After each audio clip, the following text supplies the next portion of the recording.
Good afternoon, Central Georgia. I'm meteorologist Jordan West. We're taking a live look now in downtown Macon. Mostly overcast for now. I do think later we will see more peaks of sunshine throughout Central Georgia, so we will continue to warm up this afternoon. Right now we're sitting at 78, by 3 p.m. 86, and by 6 p.m. 90. I do think we have that small potential for some showers again as we head towards this afternoon. Let's look at today's weather headlines. We're going to be close to 90 again today.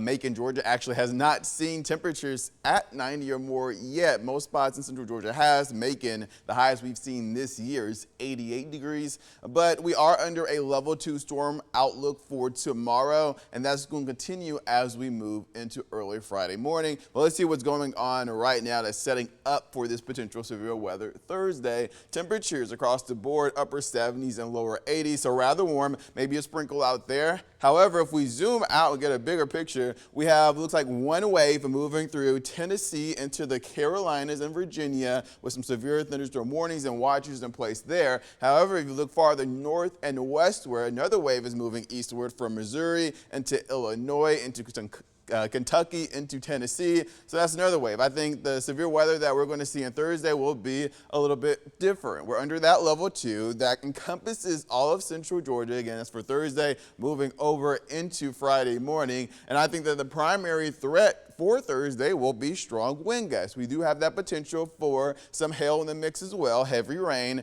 and we can't rule out that potential for a brief tornado. However, for this time of year, that's not really likely with the system that's coming in. So let's talk about the timing of this system on Thursday. It's a little bit different for everybody for places north of Macon. So we're talking about Hancock, Washington, Jones, Baldwin, into Monroe, and Upson County. We're talking about between 8 a.m. and 1 p.m. right after you drop those kids off at school. Between 10 a.m. and 2 p.m., we're talking about Bibb County, as far south as the southern end of Houston County, even into Lawrence County between 10 a.m. and 2 p.m. And then moving southward, we're talking about 12 to 5 p.m. for places like Bleckley County and southward, Dooley, Crisp, Wilcox, even Telfair County. That's you guys too, between 12 p.m. and 5 p.m. because we have a wave coming in from the north southward. This is 8 a.m. Thursday, right on our doorstep. This is now 10 a.m. Gusts across Central Georgia already up to 20 miles per hour or more. But what we'll be watching for is that leading edge of this system. That's where the severe weather lies, that hail potential and the potential for wind gusts up to 60 miles per hour, and of course the heavy downpours as well. Like I said, tornado risk for tomorrow, even in Friday. Not really likely, but we can't rule it out either. This is 1 p.m. Thursday afternoon, and now is stretching to places south of Macon and moving out of here by the time we get into dinner time. But that's not it. It's not over yet. We could see some sprinkles as we move into 11 p.m.